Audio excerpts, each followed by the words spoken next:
Well, hey there, Vineyard family. Hey, I want to use today's Grapevine to do really what is effectively a COVID update for us for this moment in time with where we are as a community and our culture. Today it's Friday, and today our governor moved Idaho back to stage 2, a modified stage 2 as far as COVID stages. And, and we're seeing community spread really spiking right now in our schools, in homes, in organizations, in churches, ours included. In fact, we've seen community spread both within our congregation in general and with our staff specifically, so myself included. I had a teleconference call with my GP yesterday after he got back a positive test for me. So I'm currently COVID positive and dealing with some of the symptoms of that, and hoping to recover quickly while I'm in quarantine. So we just had a helpful conversation about what's happening, as people begin to spend more time indoors and we're seeing this spread. What do we do about that? And so here, what I want to just talk for a moment today is, as a pastor, how are we going to try and navigate this? And so one thing is that, first of all, we do need to tighten up our own COVID protocol. Along with a lot of people and organizations, we started off really pretty conservative and tight with adherence to the COVID protocols as they were being, asked of by Central District Health and our medical community.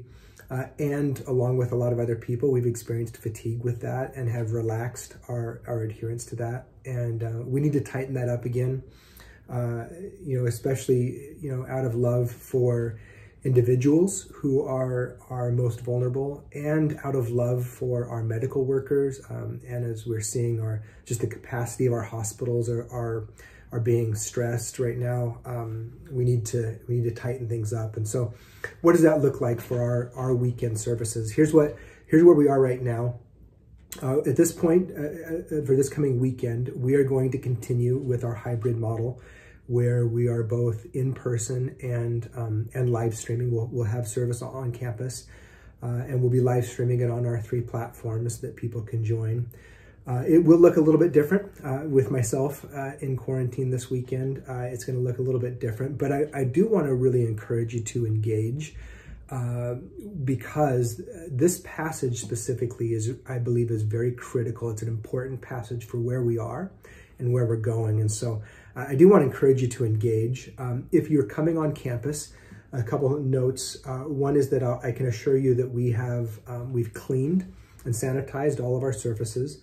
We are going to tighten up our protocol and ask you to be careful with the 6-foot distancing, and also with wearing face coverings, especially as you're exiting and entering the campus. And if you're interacting with other people, we're going to ask you to really be careful about that. And then I'd say, we have a very large sanctuary, and so as you come in, you and your household, whoever you're gathering with, I would ask you to please, utilize our sanctuary to spread out, and to just maintain that 6-foot distancing. We don't want to be contributing to that community spread anymore. So, and then I'd also just ask that if you have any flu-like or cold-like symptoms, to please treat that as if it's COVID, at least until you've had a negative test and until you are symptom-free for at least 48 hours. So, big picture, that's what we need to do right now. And then I just want to talk pastorally for a moment and say a few things.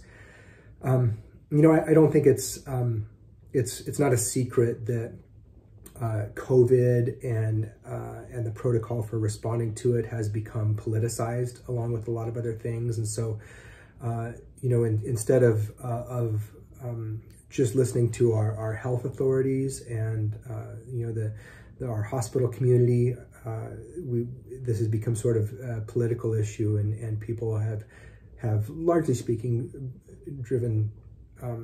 responded with political lines. And I'm just going to ask you to set those aside and say, this really isn't about our political ideologies. It's really about what's coming from our health community and what's coming from our scientific community, and to say, let's do what we need to do to minimize the spread. And you know, as Christians, we're called to choose love.